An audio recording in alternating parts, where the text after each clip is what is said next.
Welcome to our latest breakdown. Today, we're diving into a topic that honestly, most of us completely dread, but absolutely need to understand. We're looking at the high-stakes science of disaster restoration. I've been digging through the source data, and it is just fascinating to see what actually happens when water invades a home and the incredibly intense, methodical process it takes to stop it dead in its tracks. Picture this for a second. You wake up, it's 2 a.m., and you hear this weird rushing sound. You walk downstairs and boom, your basement is completely flooded. Instant panic sets in, right? The water's rising, your valuables are soaked, and the clock is immediately ticking. Okay, let's dive into this, because what the source material reveals is that surviving a flood isn't just about grabbing a giant stack of beach towels. It's about precision, speed, and applying some serious scientific protocols to literally save your home. So here's our roadmap for this deep dive.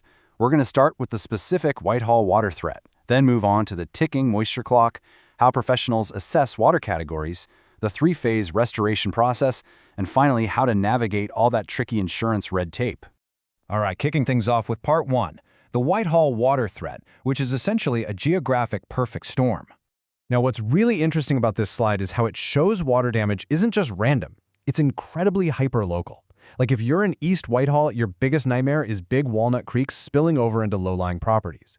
But if you're in older neighborhoods, say Rosemore or Georgian Heights, you're battling collapsing 1950s clay tile drainage systems. And when you combine that aging infrastructure with clay-heavy soils that just trap water right up against your foundation, plus our brutal freeze-thaw cycles that literally burst pipes and crawl spaces all over town, you've got a chronic, community-wide vulnerability to water. Moving right along to part 2, the ticking moisture clock. This is an absolute race against mold. You know, this isn't just about getting things dry eventually. It's a literal stopwatch, and this brilliantly illustrates the terrifying speed of it all. At exactly 1 minute, water is already wicking. Actually, scratch that. It's practically instantaneous. But by 1 minute, it's measurably climbing vertically up your drywall. By the 60-minute mark, that's your critical emergency dispatch window to stop the bleeding, so to speak. But here is the absolute most critical part. Between 24 and 48 hours, microscopic mold spores actually begin to colonize. If you don't have professional structural drawing running continuously for 3 to 5 days, that mold completely takes over. You are literally racing a biological clock. Which brings us to part 3, assessing water categories. You really have to know your enemy here. Because there is a massive difference in the danger you're facing depending on where that water came from. Category 1 is just clean supply line water, kind of like a freshwater pipe bursting under your kitchen sink. Super annoying, sure, but relatively safe to handle. Category 3, though, that is highly hazardous. We're talking sewage backups, pathogens, seriously dangerous bacteria. But here is a wild fact from the data. If that clean Category 1 water just sits in your house for over 72 hours, it automatically degrades into a Category 3 threat. The water itself turns toxic just by stagnating there. Crazy, right? Because of these intense biological hazards, professional mitigation teams don't just walk in and guess. They strictly follow something called the IICRC S500 standard. It's a rigid, science-backed industry protocol that defines exactly how to assess contamination levels, sets highly specific drying goals, and dictates the exact antimicrobial treatments needed. Without these strict standards, you're looking at huge risks for secondary damage, like massive structural wood rot hiding right behind your walls. Let's move to and see how this builds into part 4, the three-phase restoration process.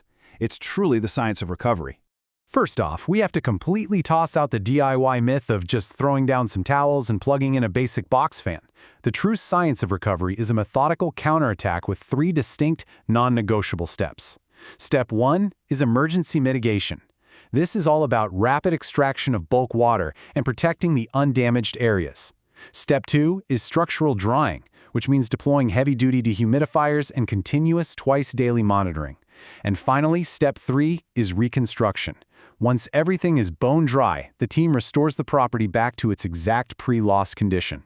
And to flawlessly execute those steps, these crews bring in some seriously advanced detection and drying tech. They use thermal imaging cameras to literally see hidden moisture trapped deep inside your wall cavities and ceilings. Because, as we know, what you can't see will absolutely cause rot. They also roll in massive truck-mounted extractors to suck up thousands of gallons of water, high-velocity air movers to manipulate airflow patterns, and heavy-duty HEPA air scrubbers to snatch any airborne mold spores right out of the air during cleanup.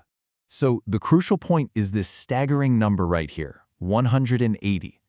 That represents the sheer volume, 180 pints of water, that a single commercial dehumidifier pulls from the air in just one day.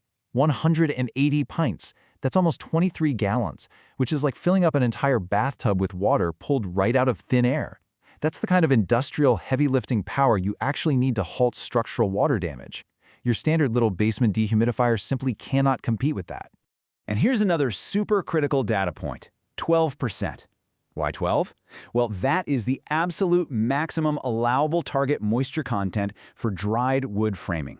The restoration techs are in there checking these materials twice a day with specialized meters.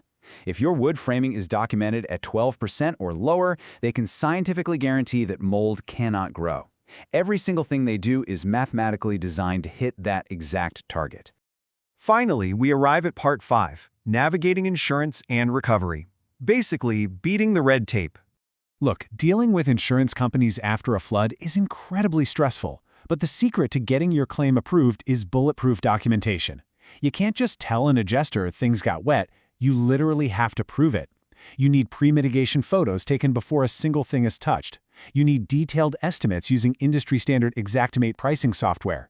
You absolutely need those twice-daily moisture logs we just talked about, along with direct technical communication with the adjuster. Meticulous, undeniable proof is pretty much the only way to avoid a denied claim. Which actually leads us perfectly to this incredibly reassuring quote from our source material.